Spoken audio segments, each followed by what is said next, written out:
What's up and welcome to another episode of the KopiBros show presented by the Chit Chatter Podcast Network. Now today we have had the very fun experience of talking to Rit Xu, who is a flutist, a composer, a band leader, and a teacher among a variety of things. And so interesting to hear him talk about his experience of playing flute, being a jazz flautist, performing, a variety of style. Especially one of my favorite experiences was talking about how he toured with Jacky Cheung, how he went with him to all the cities. There are still ways, right, to be relevant as a musician and be sustainable. Just have to be flexible enough to sort of play a variety of music and be open to, a lot of collaboration. Without further ado, before we get into our episode, a word from our sponsor.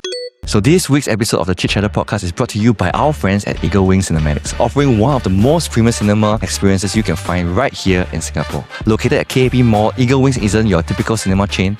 It's a boutique cinema experience that blends comfort, style, and community with 5 uniquely themed halls. Every visit feels fresh and memorable, whether you're planning a date night, a family outing, or a special celebration. EagleWings is about more than just movies. They take cinema dining to the next level with a wide variety of dishes from their award-winning EagleWings Loft menu. From lobster, risotto, and wagyu burgers to pizza, pasta, you can enjoy restaurant quality food delivered straight to your seat while you watch your movie. If you're looking for an even more premium experience, selected ticket classes also give you access to their exclusive lounge where you can enjoy complimentary coffee, tea or soft drinks, and even relax in a massage chair before your movie begins. And what truly sets EagleWing apart is that they offer much more than just the latest blockbuster. They also host private screenings for special occasions including birthday parties, corporate events, and even unforgettable wedding proposals. So don't forget to download the EagleWings app where you'll unlock a range of exclusive perks and reward, not only for your cinema visits but also at participating outlets throughout KAP Mall. Head down to EagleWings Cinematics at KAP Mall or visit their website to book your tickets today. Once again, a huge thank you to EagleWings Cinematics for sponsoring this week's episode of the Chit Chatter Podcast. And now, back to the episode.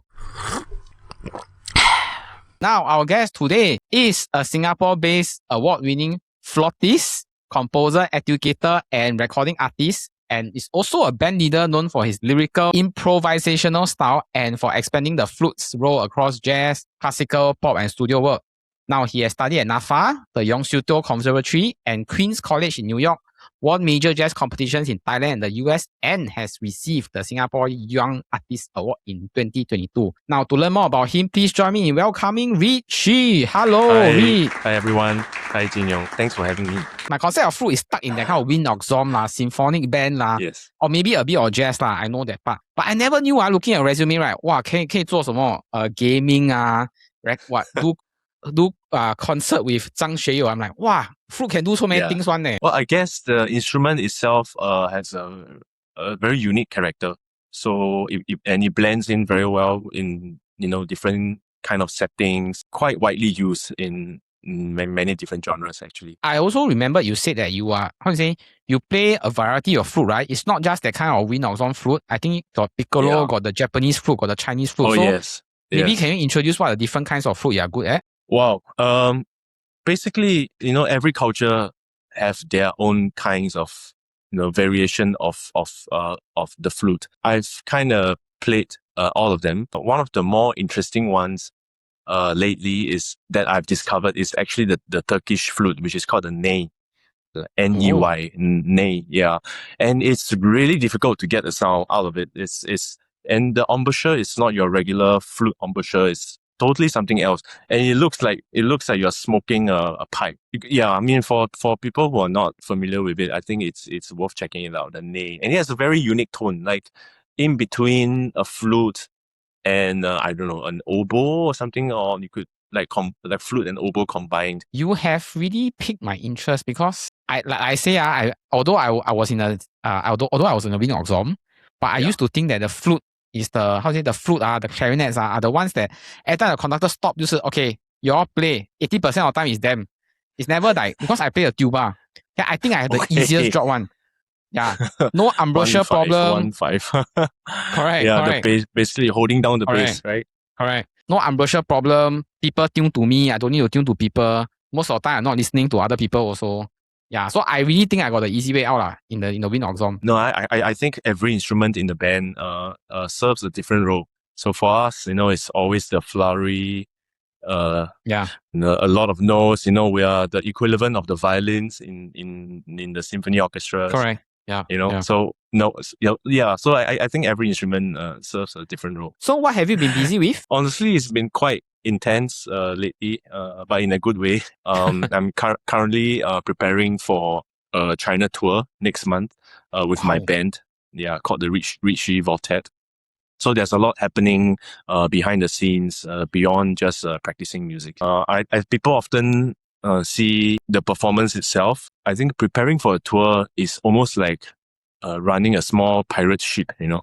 Like there's logistics, there's promotion, there's rehearsals, there's visas, budgets, and writing new music. So all of that, you know, it's a lot of work, and also coordinating musicians across different countries and different cities. Wow. And yeah. So, but I guess somehow in the middle of it all, I'm very lucky that I still get to stay inspired creatively. So Yeah. your this band, right? Like what instruments are there in the band? Because band Correct. normally I think of like guitar, keyboard, drums, this kind. So the basic configuration of my band is 5-piece. So we have piano or keyboard. Then we have bass. Usually it's the electric bass. And then we have drums, guitar, and myself on flutes. So it's basically a quintet, but sometimes depending on the situation and what the event needs and all of that, it might be a quartet. So it really depends. I always like to ask our guests about their interests, and then we have texted a bit about this, and is that you are an avid supporter of the Singapore Lions. So really, most people I ask when they watch football, like you support who? Like, or Man U, Liverpool, Man City nowadays. How did you come to support the Singapore Lions? Definitely from my dad. You know, growing up, football was almost like a ritual in the house. So we'll watch Lions matches together all the time, and we try not to miss them if possible. You know, I think sports and music, right? They actually have so many similarities. Like there's preparation, there's chemistry and discipline and pressure and you know, all of that.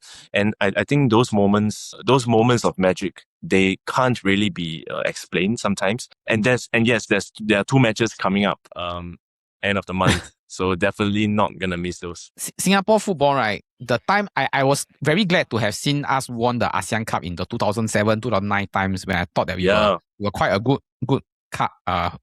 group. And then I think recently there were a lot of talk about them, like what play very well, not as well as last time.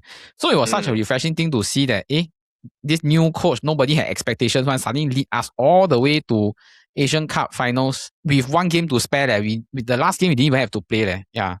I mean, Gavin is the man. Do you remember the goal that Khairul Amri scored in Thailand? Yes. That was my God. Yes. I still remember. I screamed like crazy. You know, I think the whole neighborhood could hear me. we were watching it live stream. I think it was on channel 5 or something like that. Yes. Yeah. Correct. We were watching it at home, and wow, that was one of the happiest moments ever. Okay, so before we make this into a football podcast, right?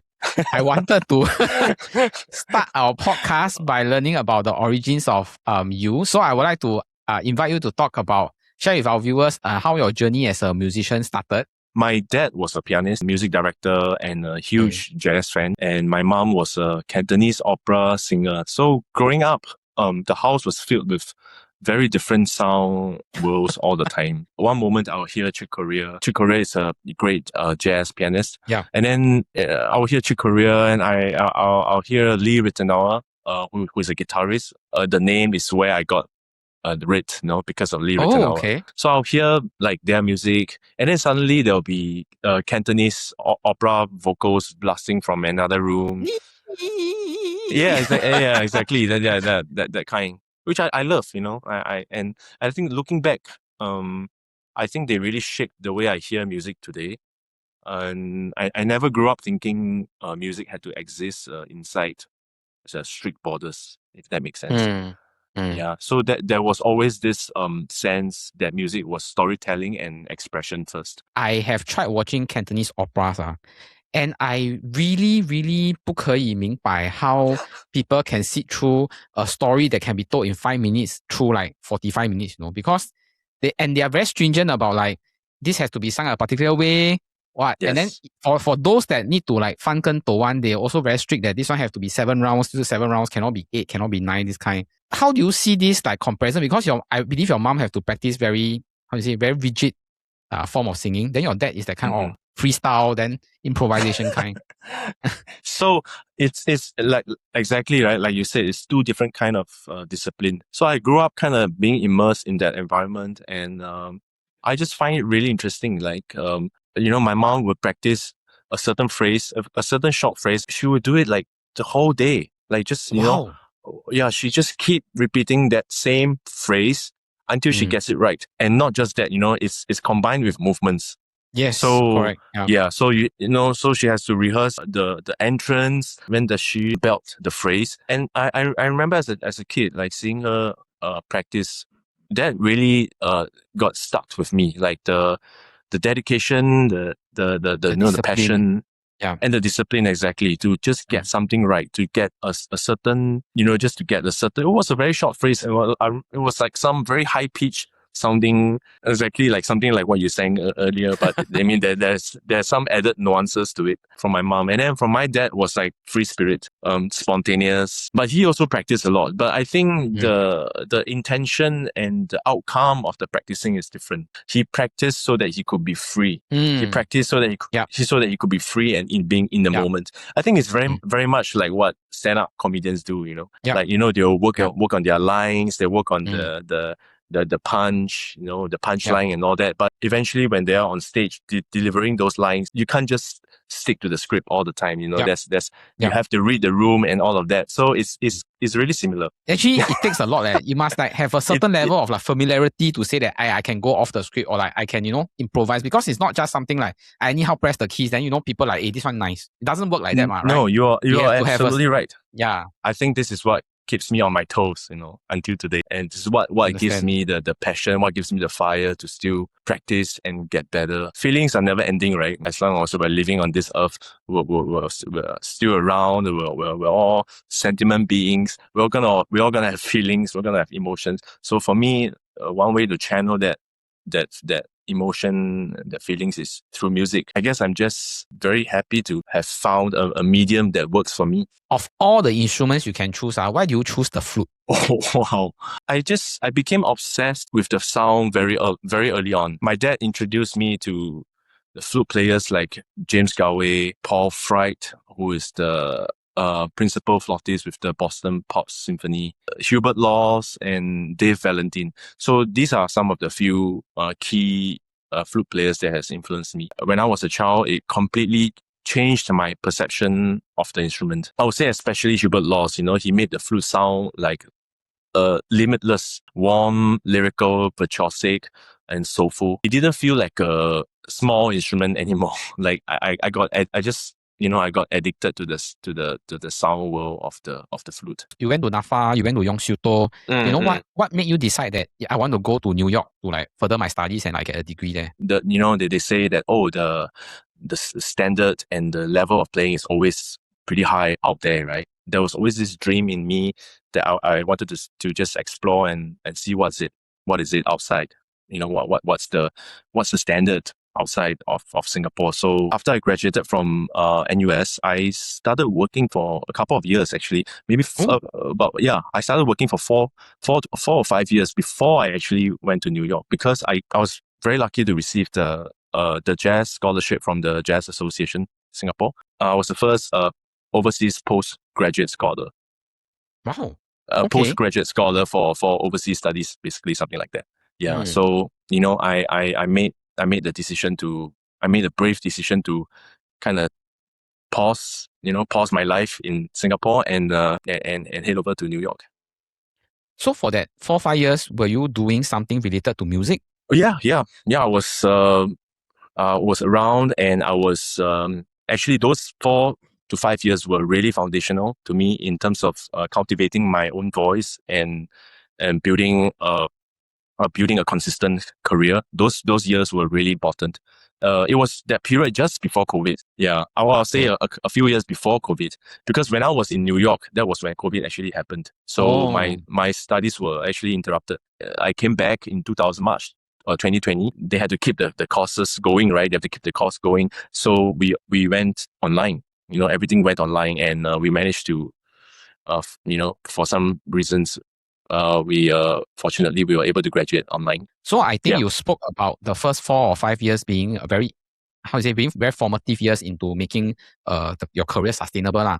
Right. So I wanted to ask you, how do you make this career sustainable? Because a lot of musicians I know, they either do it as a part-time job or else they have to double up as a lot of things. They have to teach, they have to perform, they have to, So how do you make it sustainable? Honestly, I'm still figuring it out. But I think all these roles feed one another, if that makes sense. Like teaching, it sharpens my thinking, and performing, it sharpens my instincts. Yeah, and composing as well, it sharpens my listening. So band band leading taught me a lot about empathy and communication. It's tiring, but it's also what keeps life like creatively interconnected. Yeah. How to say? Don't you find that sometimes you will get a bit, like identity crisis, or like how to say, like, don't you find that sometimes you will be asking how do I manage so many different roles? Or is it something like you like your brain tune already? You go to band means that, I have to sound this way, I have to act this way. I think it's the multiple roles that keeps it interesting for me, that keeps it fresh. Getting good at teaching actually helps me as a performer. It's the same vice versa. Honestly, difficult and not for the faint-hearted, I would say. But I mean, it's quite a crazy journey actually to come to think about it. Go for it, but just be aware and be mindful that there are going to be challenges along the way, for sure. What would you say is the biggest turning point in your musical career? Some people say the turning point can be, I had this big project, then I realized that this is sustainable. This project made me realize that this is what I want to do. 2019 probably. 2019 was a huge turning point for me. I performed at the Vientiane is in Vientiane, Laos. They had a jazz festival over there called the Vientiane Jazz Festival. So I performed at the Vientiane Jazz Festival, and that was the first time I led a band, my band. Wow. That was the first time I led a band overseas entirely under my own name. So it might sound simple. Psychologically, it felt significant for me. Like suddenly I realized, this music can actually travel. Then in 2021, I performed 2 flute concertos with the Evergreen Symphony Orchestra, which is in Taiwan, and the Singapore Chinese Orchestra. So 2019 and 2021, probably 2 of the most significant years in my career. Because I was researching on your what you did, right? And then I realized you were part of a lot of interesting projects. Like you did the soundtrack for game music, you did a lot of concerts as well, So I wanted to ask, what are some of the most interesting projects you were part of? There have been quite a few surreal ones. I think back in 2010, do you remember the Youth Olympic Games? Yes, I remember. 2010, right? My army unit was in charge of security then. Yes, I remember. Me too. I was involved as well.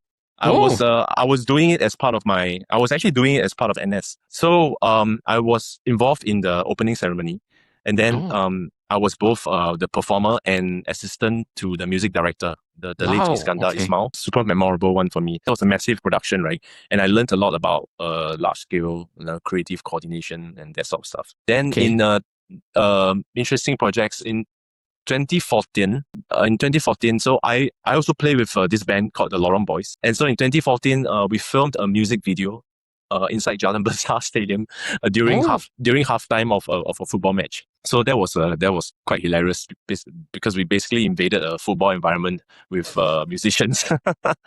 I mean, that is how to say, that is the Singapore version of Super Bowl halftime show lah. Right. Yeah. You can think of it that way.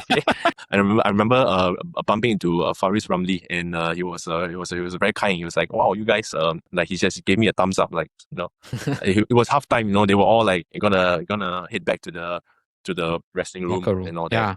I'm not sure when this podcast will be uploaded, but this week, I'll be performing at Esplanade Waterfront Theatre. This is a project called KRIYA. Like KRIYA, organic fusion of flutes, which is me, and then we have the Malay percussion, and we have Indian percussion, Indian vocals, and dance. So what I love about this project is fusion, but it happens naturally rather than forcefully, and it becomes less about mixing genre, and it's more about human beings just listening to one another deeply. So that's quite interesting, and this happening in a few days' time. My next question is is the one of the main reasons why I approached you, because I saw on Instagram, right, got to be part of the band that performed with the 四大天王 Mr. Jacky Cheung. Okay, so Yeah. I have to say, as someone that wants to catch him live while he still can perform, okay, Yeah. I wanted to ask you, how did the opportunity come to be part of his concert? 没有抢不到票。 Oh no, sorry to hear that. I mean, if we had known each other earlier, I could have helped. Oh, okay. Oh, 我还不懂有这层关系。Okay. So I received a call from the music director. This was in Oh. December of 2022. Yeah, because we've worked together before. His name is Goh Keng Long. So we've worked together before a decade ago, playing for Chit Chatter. Also, Chit Chatter. Wow. You know, 陈洁仪, oh my god. this another yeah, option. This is home truly. I performed for Chit Chatter back in 2011. Mr. Goh was the music director, so we kept in touch all these years. So yeah, one day he gave me a call and asked if I would come on board this. But at that time he didn't mention who the artist was, because it was still quite confidential. Oh. But yeah, but after a series of long conversations and discussions, everything slowly came together, and so rehearsal started in Macau in early May 2023, and then the tour eventually expanded across multiple cities in Asia, but mostly China, and that took about 2.5 years. So you had to travel with the whole music team and his performing cast. Every weekend we did that for 2.5 years. Can you believe? Wow. I just think of not just traveling, but rehearsing with him, and then I would guess the repertoire is not the same most nights. There might be slight changes in the repertoire depending on the slight city. Changes, yeah. But actually the set list is pretty consistent. It's always, at a certain time, at a certain timing of the show, it's always going to be this song, or But sometimes he will play around with the choices for the encores at the end. Oh, okay. Yeah, so I would say that's the only segment where there might be some changes. How was the experience performing together with him? Not even for him, it's with him. I mean, honestly, it's surreal. I mean, I think back to how we even managed to survive together. I mean, it's a long journey. It's a long journey, and in a long journey, there's going to be a lot of stories, a lot of things that happen on the road. But looking back, I think it was still very memorable for me. Definitely unforgettable. And I mean, there were days that where he inevitably fell sick, because touring. Yeah, because touring at that level is incredibly demanding. Yeah, correct. But I think what amazed me was that he was always so consistent and very professional about every show, and the fact that he did the split. He did the famous split on stage more than 300 times. It's honestly insane. Yeah. So this is what I always 很佩服 of singers is that some singers, how you say, I sort of understand why they need to have guest singers, because or why they have to talk in between sets, because they need time to rest, in between singing and all these things. And then some of them not just sing, like 张学友, he will dance, then he have 他也上了年纪了, I 现在的体力没有像以前这么好. So I'm sometimes I wonder like Taylor Swift, how you one person sing 2-hour, 3-hour concert. Then last time young, you think that anybody can sing, anybody can dance, but as you grow old, you're like, wow, actually not easy. You think about it. I should also mention that he's very strict with his diet and his rest. So I think that kind of helps definitely helped him, in terms of the preparation and getting into the physical and mental state. I think we can move on to your to my second segment I want to ask about, which is your style. I think you play a variety of flutes and a variety of musical styles. So I just want to ask you to introduce to our listeners what kind of style of music you normally play. I mean, besides jazz, besides classical. I think each style reveals a different side of my personality. For instance, classical music, it taught me discipline. It taught me patience and structure and refinement, and how to really sculpt sound carefully. It's almost like architectural, like you're dealing with centuries of tradition and detail, right? And sometimes even the way you shape one single note can completely change the emotional meaning of a phrase. Then jazz, on the other hand, is about freedom, spontaneity, risk-taking, and listening. Jazz is more like conversation. So you're reacting in real time and revealing who you are psychologically in the moment, and you can't really hide in improvisation, So eventually your habits and your fears, your honesty and personality, everything starts coming out through the music. Then when I do pop, studio work, film music, I think it teaches me how to adapt, and it also teaches me how to have empathy, because in those situations, it's not about showing off. It's about understanding the bigger emotional picture and serving the song. So over time, I stopped seeing, because I've always been involved in so many genres. Over time, I just stopped seeing them as like separate boxes. I see them more like different dialects of communication. Yeah. As a musician, right, or as a person yourself, what do you think is the genre that you feel most challenged by? I think honestly, probably jazz. Not because it's harder technically than every other genres, but because it demands so much of you as a human being. Like I think jazz constantly exposes your weaknesses, your ears, your time feel, your ego and emotional honesty, concentration, flexibility, and so everything is being tested in real time. So in classical music, you're often striving towards the ideal interpretation of something already written, right? But in jazz, it's sometimes you are the composition while it's happening. At the same time, it's also what makes it beautiful, in my opinion, because every performance becomes unrepeatable. So it's almost like catching lightning briefly in a bottle before it disappears again. Okay, I always have this impression, right, that it's very hard to change one person's tone in terms of instrument, because when conductor used to complain and say that I want my saxophone to sound not like jazz saxophone, they must sound like classical saxophone for the wind or song sound. Yeah, I used to have one guy, crazy fan of Kenny G, then it's like Poison, then my whole saxophone section all Poison already.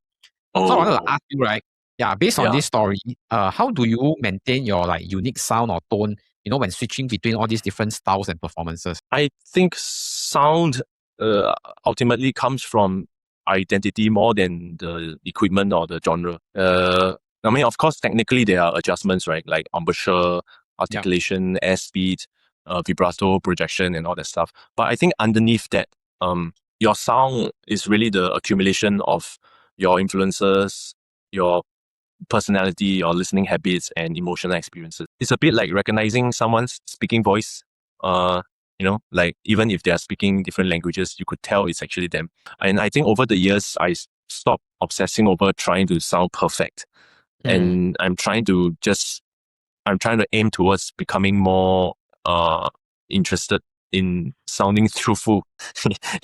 Yeah, I know it's kind of like philosophical, but hopefully I'm making sense here. And you spoke a bit about like, as a composer, what you have to look out for, as a band leader, what you have to look out for.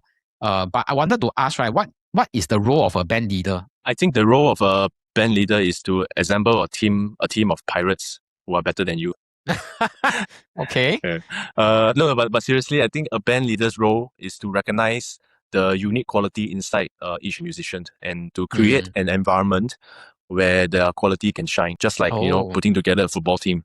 The best bands, they're not. It's not about trying to dominate each other. I think it's more like architecture. So it's like creating a structure where everyone elevates one another collectively. So that's the job of the band leader in this case. For me, is to be able to identify those qualities in the musicians that I work with and to put together something special. As an educator, right, what do you think are some of the more important lessons that you try to impart to your students? I try to teach them how to teach themselves. Yeah, okay. It's like the saying, like there's a saying, if you give someone a fish, they only have fish for the day. But if you teach someone how to fish, they will have like fishes for life. So it's something like that. Because eventually every musician has to spend thousands of hours alone in a practice room. That's the reason why I try to impart to them the skills of how to teach themselves and how to identify strength and weaknesses in their own playing. But I think also more importantly, I try to teach them versatility and curiosity. I want them to understand that being a musician today, it means being adaptable without losing your identity. And above all, just enjoy music, because that's something people sometimes forget after years of exams and doing the technical work and all that. Okay. You also spend a lot of time as a composer. So how do you stay creative when you're busy with work and deadlines? It's really difficult. I mean, But strangely enough, I feel that having constraints actually helped me a lot. Because sometimes creativity, it becomes clearer when you give yourself some limitations. Almost like poetry, like if everything is possible, then nothing feels focused, right? So I might limit the instrumentation, the harmony, the rhythmic ideas, or even the emotional direction. And I feel that somehow those boundaries, they start revealing the shape of the pieces more clearly. So that's one of my little composing tricks. It's like carving a sculpture, like you remove things until the form starts appearing. We would like to end with a round of quick-fire question. Okay, so the first question is favorite song to perform. Here's to Life by Shirley Horn. I mean, it was written by someone else, but Shirley Horn made it famous. Favorite Singaporean food. Chicken rice. Wow, you're the fourth or fifth person to say that. Yeah, I don't know why. Okay. Studio or live stage? Live, yeah. One common misconception people have about your career or instrument. People often think that flute is for girls. Oh. It actually need a lot of air. They don't understand it. The flute is the air go in, nothing comes. Sorry. Everything comes out one and they don't have the resistance one. I think that's the difficult part. Yeah, I think, that yes. And but I've also had female students that, the lung capacity is just out of this world. So sometimes when people think of the flute, they say, they think that it's only an instrument for girls, but obviously it's not true. Favorite music on your Spotify playlist that is not band related? I'm listening to Messiaen, like Oliver Messiaen, French composer, 20th century. Yeah. He has this fascination with bird calls. So a lot of his music, right? A lot of his music actually incorporates elements of imitating the bird call. Oh. Yeah. So one of the famous piece that he wrote for flute and piano is called The Blackbird. Yeah. I mean it's exactly. But it's in French, so it sounds a lot more like French, like Le Mer Noir or something like that. Yeah. So yeah, I've been listening to that. Okay. Yeah, because I find that really fascinating. One word to describe your sound? Soulful. Oh, okay. Are you an introvert or extrovert? Introvert, definitely. Okay. If you were not a musician, what would you be? Therapist. Oh, okay. That kind of like mental therapist or like physio? Probably counselor. Oh, okay. Yeah, I guess mental. Yeah, more because I think I'm huge on mental health. Okay, I think we have really learned a lot from you today, and of course you're a very busy person. But just to close off our episode, can you let our audience know where they can find you on social media? I'm super active on Instagram, so Rit Xu Flute, one word.